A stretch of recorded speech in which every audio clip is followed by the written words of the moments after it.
Nephew with 5.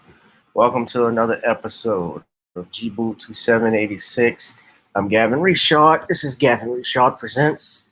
I had to chill with y'all in the bedroom again just to relax on this Sunday night, and also um, the living room is a little occupied right now. So hope everybody's doing great. I wish I could come here during different times to on the live stream. Let me see. This is my first time. I'm looking at this. I'm using StreamYard right now, guys. So let's see. Let's invite some people. So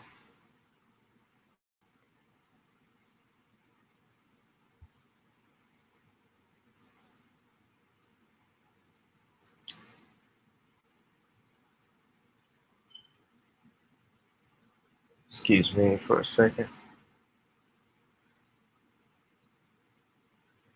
So you guys can hear me.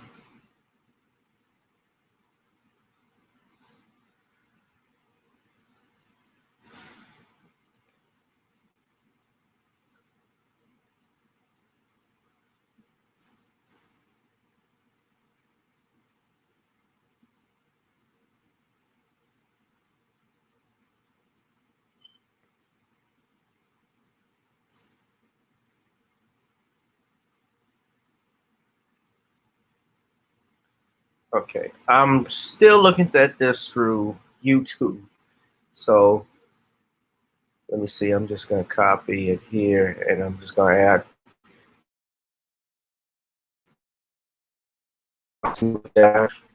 Let's see. My first time experimenting with this. So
I'm still here, guys. Just give me a second.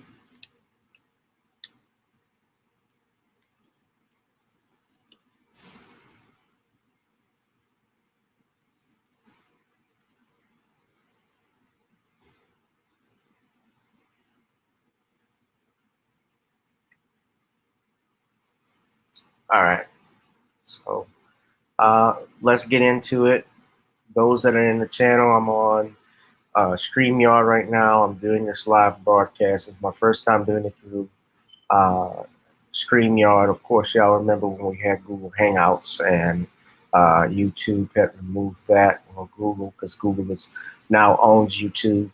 Uh, those that can hear me, let me know if you can hear me. If you have any audio, or with the camera as far as clarity and anything, let me know. So far, it looks good.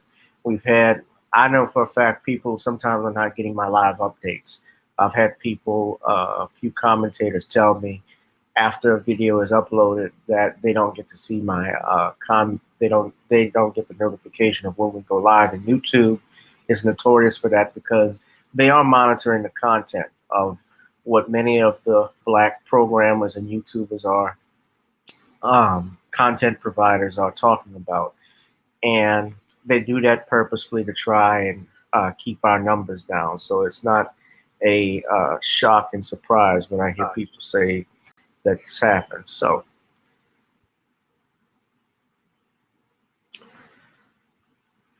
at any rate, guys, what I wanted to get into tonight, again, obviously, if you've paid attention or you guys have been following the news, we got another one.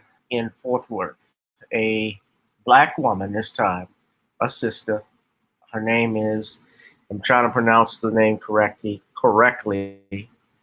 I believe it's Atanita or Atatiana Jefferson. I hope I got that right. Uh, she was visiting her mother for, I don't know, for the weekend, I guess, to do a checkup on her.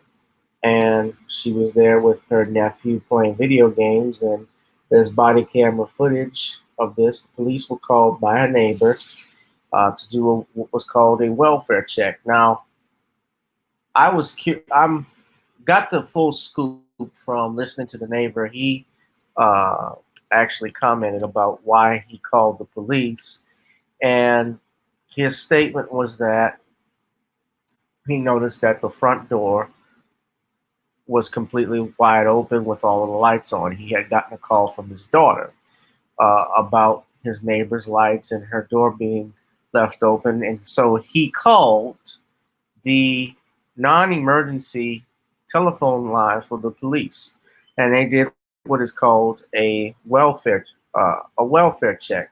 Now, I was very curious about why the police would do a welfare check at 2:30 in the morning, given how late it is. Why are they doing that late?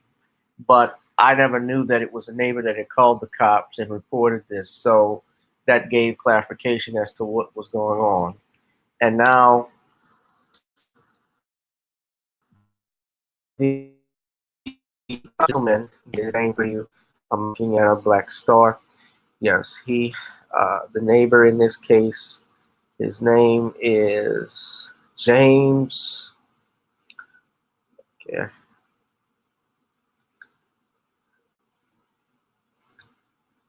Last name is Smith. James Smith. James Smith. This was his statements. I'm going to play the clip for you right now, courtesy of Atlanta Black Star. I got two o'clock from my niece, and she alerted me that my neighbor's door was open. 2 o'clock a.m. I got a call from my niece, and she alerted me that my Okay, it was his niece, not his daughter. I said daughter earlier. My mistake. Neighbor's door was open. Both her front doors were open, which was unusual for the neighbor. So I came over to see if there was anything wrong. I noticed that all the lights were in the house were on. I didn't see any movement. So instead of going in, I went back home and I called the Fort Worth Police Department to come out and do a welfare check to make sure that my neighbor was okay. 15 minutes later, I heard a loud noise, and I saw 5 or 10 police officers surrounding the house. And I don't know what happened on the inside of the house. All I know is my neighbor is dead. They came out and got a statement from me because I was the one that called them. They took my statement. They told me that the detective would come talk to me and tell me what was going on. I've yet to see the detective. Okay, that's the first clip. Now here's the second clip. My reaction is, it makes you not want to call the police department, because not just Dallas or other incidents. If you don't have the what word am I looking for? If you don't feel safe with the police department, then who do you feel safe with? Do you just ignore crime or ignore something that's not right? They tell you if you see something, say something. They say if you see something abnormal, say something. Well, if you do that and you cause somebody to lose their life, it makes you not want to do that, and that's sad in today's society. Now, okay, so that was James Smith. He was the neighbor of Miss Jefferson's mother, and he was the one that called the police. And if you listen to him, he said he was shaken, he was mad, and he was upset that this happened. Now, I can't say for a fact, or I can't really say that the blame for this situation is on Mr. Smith, as his intentions, I believe, were noble. I don't believe he was out there filing something falsely, unless I have other information, reporting anything falsely in order to get, someone killed. But black people, you have to remember something, and this is why we get mad when we've seen all of these other different instances of 911 being called on black people for practically doing nothing, whether it's being at a swimming pool where they think that they don't have a right, where the neighbors don't think they have a right to be, or whether they're at out barbecuing in a public park, or selling water on the sidewalk, or picking up trash doing their job, things of that nature. We've seen that happen. A police officer going into a federal building and having a security guard point a gun at him because he was armed when he was actually on duty as a cop, and he's supposed to be on the time at that time. We've had those instances, and the police being called where they're saying that this man is walking around open carrying with a gun, which wasn't true, and that in actuality was an attempt to get the black police officer shot. But we see instances like that where white folks will call the police because they know, I'm talking about suspected white racists and supremacists, they know what they're doing. And their goal is to basically not only, I won't say cause trouble, but to really inflict harm upon black people because they do not have, excuse me, the testicular fortitude to do it themselves. So they call the police out there, knowing that the cops have a barrier uh, or a protection for them when they make these types of calls, because normally the public will get behind the police and the media will get behind them, and they will find a way to justify most of these shootings that you see. Philando Castile shooting was justified even though he had a concealed carry permit. He wasn't reaching for a gun. You know, the killing of Botham Jean, you know, I feared for my life. I thought it was my apartment, which made absolutely no sense. And then you have this situation in particular where they're saying, the cop is saying, from my understanding, is that they found the gun in the house. Now, keep in mind, this is Texas, which is the state, the open carry is an open carry state. And Texas, as you know, being the biggest state in the union, and one of the biggest states in the union, I think, after California, as large as it is, you know, pro Republican, pro family values, pro gun. You know, you hear all of that. You know, it's not uncommon to find a firearm in someone else's home. And this was her right. And this was Miss Jefferson's home. And if they did find a gun, how do we know if the gun actually played a role in it? They didn't say that he saw a gun in her hand. He just thought that there was a threat and they found a firearm in the home. So we don't even have the preliminary information as to why this coward fired a shot in a window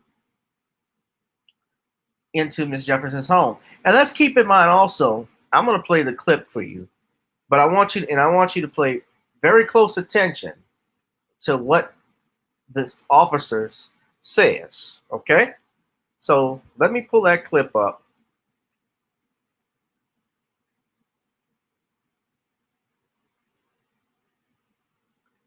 I'm going to put the Atlanta Black Star article right in the chat box, but I'm going to put the article up right now. I want to play the video for you. This is the actual video of the shooting, the body cam footage. So give me 1 second. I'm flowing through CNN because they actually have it. Uh, uh,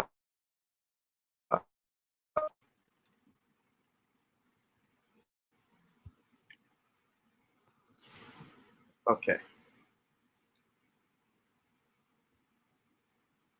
Now, this is some body cam footage, and the length of the of time on this is not very long when the shooting happened. So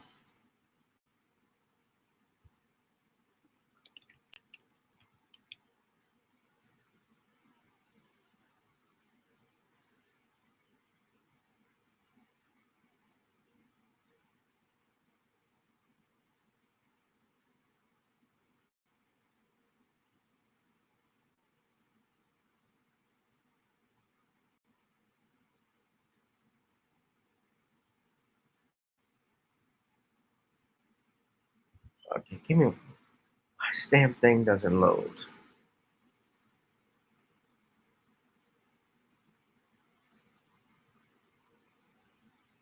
into a concerned neighbor's car. Okay. This is not the actual. Let's see. All right, here it is. This is from WFAA. They uploaded it on their YouTube channel. They didn't name the police officer, by the way, which is not a shock. And he's on administrative leave, which is what they always do. So check it out. Y'all listen. They say call details, 2:25, 19 a.m. open structure at 1203 E Allen Street. Cops advance front doors to address is open. Both of neighbors' vehicles are in the driveway. White sedan and dark colored sedan. At 2:25, units dispatch. Neighbors are usually home, but never has door open. And this is at 2:25 a.m. First unit on the scene at 2:28, and at 2:29, second unit on the scene. So y'all just listen.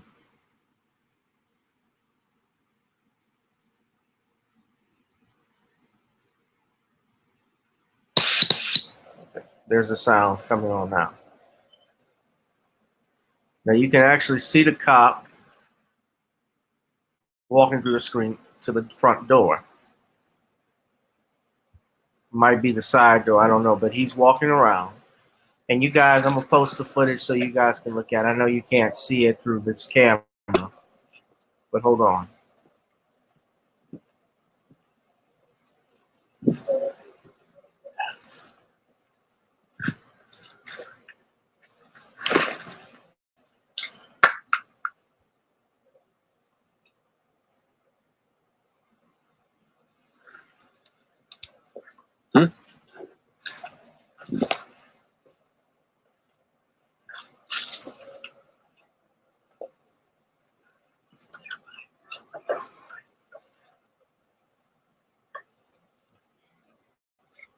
Now let me pause it for a second. Keep in mind, too, guys, they're walking around the house. They're not even knocking.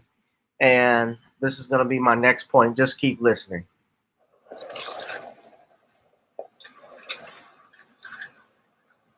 Put your hands up. Show me your hands.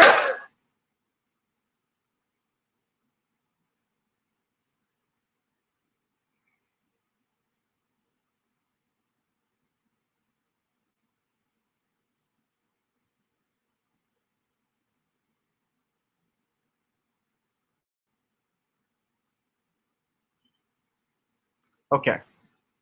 So after that, they pause the video after he fires a shot from outside the window pane, which struck Ataitana Jefferson and killed her.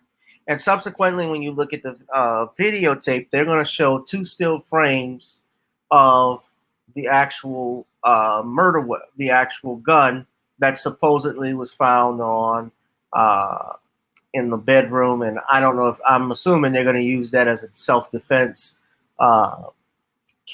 claim as to why this shooting was justified. So, yeah, you can take a look at that. So, Miss Jefferson, you know, was killed on the scene. Think paramedics arrived later. And when you listen to the video, to my earlier point, why I was going to mention this is that when you listen to the cop say, "Show me your hands," but he never announces himself as a police officer. That's one thing. The other thing, too, is that this is at 2:30 at night. Now, whether the front door, you know, with the front door being open or not, with the lights on, that doesn't mean anything. That could have meant somebody. What if Miss Jefferson or whoever else was in the house? I think the auntie also was there, you know, because she was playing video games with her nephew from the information that I gathered. What if they were going back in and out of the house? Maybe that she went to the car to get something out. Could have forgotten a charger. Could have forgotten her phone or something that she may have had in there. Who knows? We don't know anything. Maybe someone was just getting home. You know, of course, nobody knew what happened. And more, you know, the story, the facts will come out, hopefully, as we can get an understanding of what went wrong. But This is why, let me just say this. This is one of the reasons why when we saw the Botham Jean's decision and we saw how the family reacted, why so many black people are angry in America and were mad with what we saw. And this forgiveness tip that we've been doing, that, well, I haven't been doing, but black people in general, I'm just speaking in general, have been doing, because we are forgiving people. We love, people. We love to get along with each other so we can move along. That's kind of the attitude that we have, and we don't want to cause trouble or anything. So yeah, we're going to be a very forgiving people, and people see that the opposite. Your enemies see that, and they know that you're not man enough, and you don't even have the muscle to strike back when they do things to us like this. And it has given, with this whole forgiveness thing that the John family, and I have to say this, that they did, and how they left us, and not just them, but even in the killing of the 9 blacks in the church in Charlotte, in Carolina, if I'm not mistaken, with Dylan Roof, how they immediately forgave Dylan Roof the day he was being arraigned. And then I remember the judge actually saying this, how there were victims on both sides, Dylan Roof's family and those 9 victims, which absolutely is ridiculous, because Dylan Roof was still alive and his family is still alive. They can visit him. Those family members cannot visit those 9 loved ones who were shot and killed in that church, where they were just having worship, where they were just doing their, preparing for Sunday service, having choir rehearsal, Bible study. So you're not safe in the church, which is supposed to be the safest place in the world, and you're certainly not safe in your own home. Apparently, when you can get shot for, when someone can claim, I thought it was my home, or someone can claim you had a weapon, a cop can say that. And notice he never identified again that he was a police officer. And that's very important, because if you saw someone or lights going around your house at night, just think of this now. You're sitting at home, you're playing video games with your nephew, you're up wee hours in the morning. This is at 2 o'clock in the morning, 2:30 in the morning, and you see flashlights around your house. Well, my thinking would be, as the son that I am, as a husband and father, this is as any man would be, that someone is trying, or any homeowner, that someone is trying to break into my house, or someone is there that has no business being there. So naturally, if I saw that, I would grab my firearm, especially if that person, I don't know if that is the police or not. Remember, from the video, and we don't know this for a fact about everything, but it didn't sound like the cops ever announced that they were present. They never announced, the name of the homeowner, who was there. Nothing. They gave no information, and they just went and trespassed onto this woman's home, this woman's property, and killed her inside her own home. And of course, the thing that they always do is they put the police officer on administrative leave, and you never know who the name of the police, more information other than that this was a white male who was been with the force for almost 18 months. So he's a guy that has not been a cop for a very long time. Uh, on top of that, we're starting to hear about the defaming of the character of Ataitana Jefferson. I was listening to our brother, shout out to him, Toreen Rain, where they talked about how they found condoms in the house and a gun in the house. This is what they do. This is exactly what they do.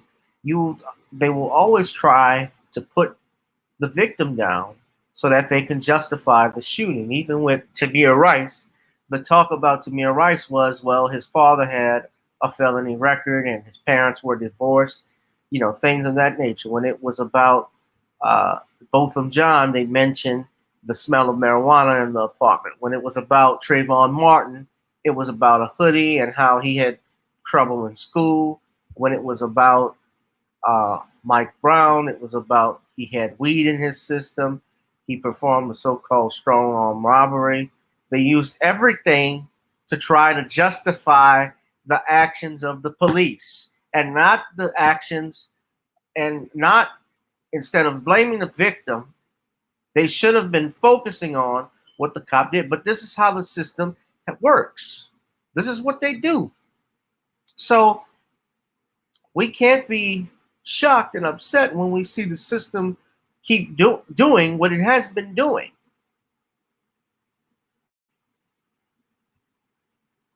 You know, I'm, this hit close to home to me because this is someone that went to Xavier. She was obviously a businesswoman. She had a head on her shoulders, pre-med grad student, 28 years old. Right here in New Orleans, right here, she went to school in New Orleans. She lived here for a time being. So, I have family members that went to Xavier. Very interesting note, just a historical note about Xavier. It is the #1 school for graduating blacks in the pharmaceutical field. And my understanding is that Ms. Jefferson actually was in pharmaceutical sales. So shout out to her. Obviously this wasn't a woman who was dumb or anything like that. She was not someone that, regardless of their socioeconomic status, even if she didn't have a college degree, if she didn't graduate from, even if she didn't graduate from Xavier, she did not deserve this. She did not deserve to be shot in her home. And that could be anybody. That could have been my mother. That could have been my cousins, your sisters. Just think of that for a minute. You can be shot without warning, without remorse, without even any repercussions, any punishment. Nothing could happen. Nothing could happen to this officer probably after this. And I wouldn't be shocked, because mostly what happens when I see this, they'll give the city will settle with the family. They'll give him some type of settlement, and the cop will either go to jail. If he goes to jail, it'll be for a very short period, or he'll get fired. But that's about it.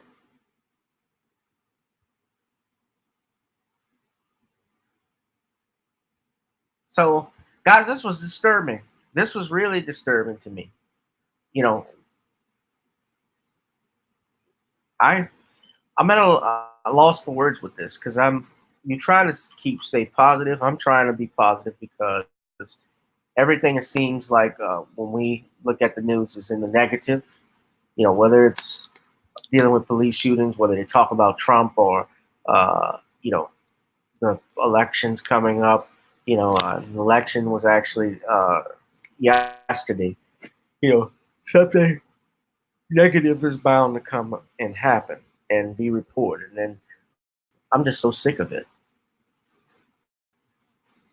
So anyway, guys, y'all keep the Jefferson family in prayer, but we cannot let this one slide. We cannot do a forgiveness tour of any kind with regards to this police officer until justice is brought, until there's some type of repercussions that the police department and the city owes the Jefferson family, that are settled and paid. There's nothing more that can be said or done. They need to release this officer's name. They need to know what happened. Because just think of this. If I shot somebody in their house just like that, they would not hesitate to put my name and picture right on the 10 o'clock news. My face and name would be on there. They would be bothering my family day and night to get information if I had done what this cop did. And it was unacceptable. Guys, that's it for me. You guys have a great evening. Enjoy yourselves, and take it easy. All right.